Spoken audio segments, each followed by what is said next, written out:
Assalamualaikum warahmatullahi wabarakatuh. Pertama-tama, mari kita panjatkan puji dan syukur kepada Tuhan Yang Maha Esa atas segala limpah rahmat dan karunia-Nya sehingga kita bisa ada di sini. Salawat serta salam tak lupa kepada junjungan besar kita yaitu Nabi Muhammad SAW yang telah melimpahkan rahmat dan karunia-Nya juga agar kita selalu bahagia dan sehat selalu. Perkenalkan, nama saya Suci Nuryani. Saya berasal dari MD 4810. NIM saya adalah 1040124000363. Saya berasal dari Fakultas Ekonomi dan Bisnis. Saya berasal dari jurusan S1 MBTI. Di pertemuan kali ini, saya akan menyampaikan kutum yang berjudul Al-Quran tidak ada keraguan di dalamnya.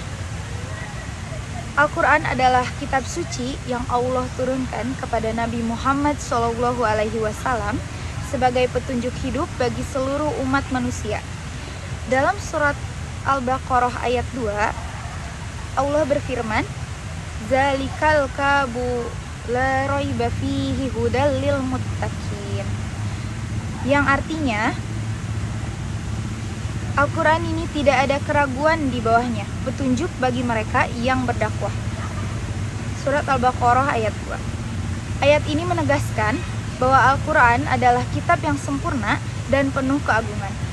Tidak mengandung keraguan sedikit pun tentang kebenaran apa yang terkandung di dalamnya. Orang-orang berakal sehat tidak akan diragukan lagi bahwa Al-Quran berasal dari Allah karena sangat jelas kebenarannya.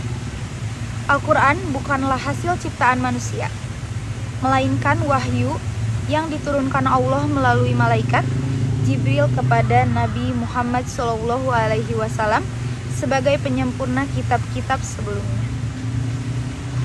Al-Quran menjadi petunjuk sempurna bagi orang-orang yang bertakwa, yaitu mereka yang mengikuti perintah Allah dan juga menjauhi larangannya agar terhindar dari siksanya.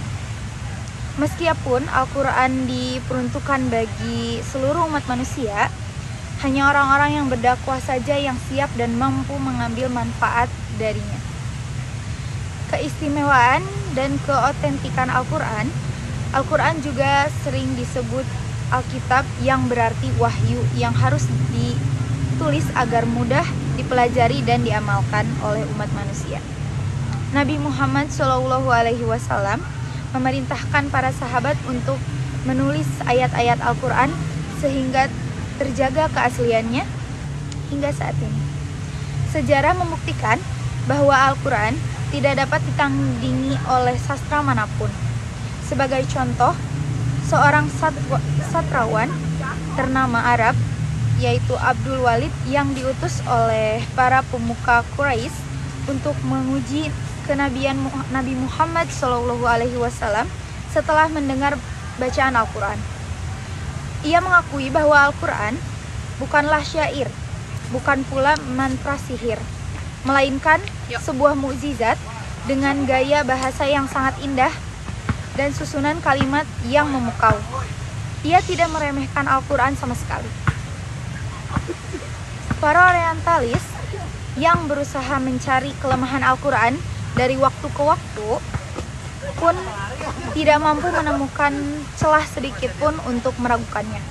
Bahkan setelah melakukan kajian komparatif terhadap puluhan ribu naskah mushaf Al-Quran yang tersebar di berbagai tempat dan zaman, ini menunjukkan bahwa Al-Quran terjaga keasliannya secara sempurna sampai hari ini memenuhi janji Allah Subhanahu wa Ta'ala. Al-Quran adalah mukjizat dan petunjuk hidup. Al-Quran adalah mukjizat terbesar bagi Nabi Muhammad SAW yang tidak pernah usang dan tetap menjadi petunjuk hidup sepanjang zaman.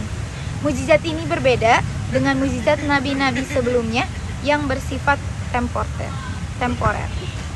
Al-Quran adalah kalam Allah yang tidak pernah berubah.